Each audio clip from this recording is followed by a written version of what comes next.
దైవ మర్మములు. సహోదరుడు భక్తి సింగ్ గారి అనుభవములో దేవుడు ఆయనకు బయలుపరిచిన దైవ మర్మములు. డిసెంబర్ 8. అగ్నిజ్వాల వంటి కనులను, అపరంజిని పోలిన పాదములను గల దేవుని కుమారుడు చెప్పు సంగతులు. ప్రకటన గ్రంథం 2:18. తుయతైర సంఘకాలం. సంఘ చరిత్రలోని 4వ కాలము.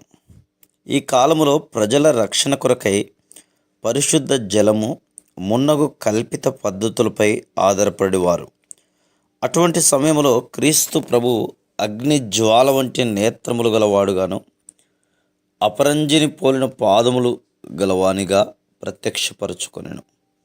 నా కళ్ళ వైపు చూడుము అని ప్రభు చెప్పుచున్నాడు. ఆయన సన్నిధిలోనికి వచ్చుట ద్వారా ఆయన అగ్ని జ్వాలా నేత్రములను చూడగలము.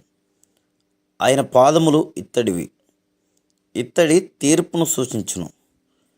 పాపమునకు తీర్పు తీర్చబడితేనే తప్ప మనం శత్రువును జయించజాలము. ప్రకటన 2:19 యేసు ప్రభు తుయతైర సంఘమును ప్రశంసించెను. సంఘములోనున్న ప్రేమ విశ్వాసమును బట్టి కొనియాడెను. కానీ యెజబేలు అను స్త్రీ ఆ సంఘములో ఉన్నందున అక్కడ అపవిత్రత ఉండెనని ప్రభువు నేరారోపణ చేశాను. తాను ప్రవక్త్రినను చెప్పుకొనుచు జారత్వమును ప్రవేశపెట్టి విగ్రహార్పితములైన వాటిని తినుటకు కూడా ఆ స్త్రీ నేర్పించెను.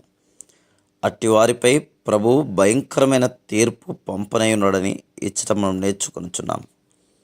సాతాను యొక్క గూఢమైన సంగతులను ఎరుగని వారిని తాను ఆదరించదననియు, వారు కలిగి ఉన్న దానిని గట్టిగా పట్టుకునవలననియు ప్రకటన గ్రంథం 2:24-25 వచనంలో ప్రభు చెప్పాను.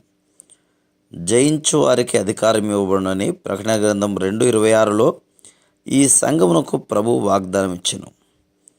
ఆయన అగ్ని జ్వాలల వంటి నేత్రములు కలిగి సమస్తమును ఎరుగగల సామర్థ్యము గలవాడు గనుక దేవుని ప్రజలమైన మనము ఆయన స్వరమును వినుటకు బహు మెలకువగా నుండవలెను.